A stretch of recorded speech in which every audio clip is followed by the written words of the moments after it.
What's up, guys? So the first 4 all-in books from DC come out this Wednesday, October 2nd. I got a chance to read all of these over the weekend and just wanted to go over them with you real quick. Now, just to clear up any confusion, these are not tie-ins to some larger event, even though they all have the all-in branding right here. They are not tie-ins at all. All-in is not an event. What these are beginnings to brand new story arcs. So if you've been wanting to jump on any of these, now is the perfect time to do it, but nothing is getting rebooted, restarted. The numbers are still continuing. It's just that this is a great new jumping on point. It's an invitation, as Scott Snyder said, to come on over to DC and check out some really cool books. First up is Batman number 153. This is written by Chip Zdarsky and the art is by Jorge Jimenez. This is part 1 of a news story called The Dying City. Crime is actually down in Gotham City, thanks in part to Wayne Enterprises revitalizing old Gotham. Edward Nygma also appears to have put his life of crime behind him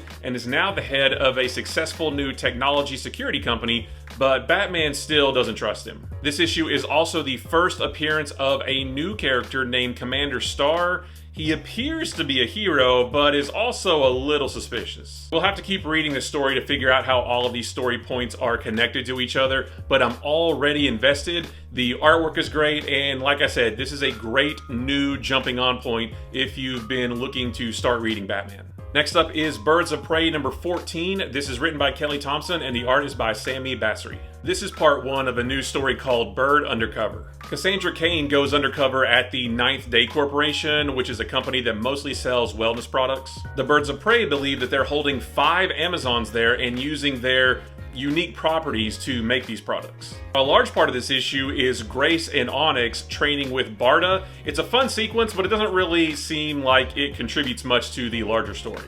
Again, this is a good jumping on point if you've been looking to get into the Birds of Prey. I'm several issues behind myself, but they give you enough information to understand what's going on, and the blanks can be filled in later. Next up is Poison Ivy number 26. This is written by G. Willow Wilson, and the art is by Marcio Takara. There's actually 2 stories happening in this book. The first one is centered around an eco-terrorist group called the Order of the Green Knights.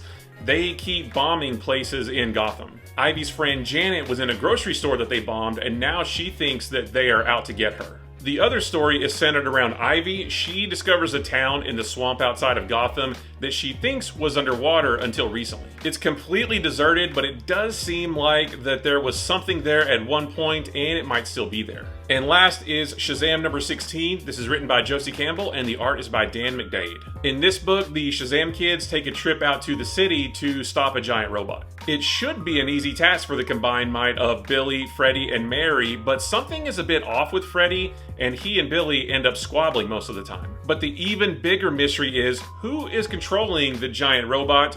We do see that at the end of the issue, and I thought it was really cool. So those are the first 4 books in the DC All-In era. There are several books coming out each week in the month of October, and all of them have this all-in branding. So if you're wanting to get in on any of these, they all have the same kind of trade dress too. They're all just these nice bright white covers with these really nice images of all of the characters on them, and they have the old school Bullet logo, they have the all-in branding. So if you want to jump on any of these but you can't remember which ones they are, just go to your LCS and look for these covers. They should be very easy to spot. And again, these are not reboots, these are not tie-ins to anything bigger. These are their own books, their own series, telling their own stories.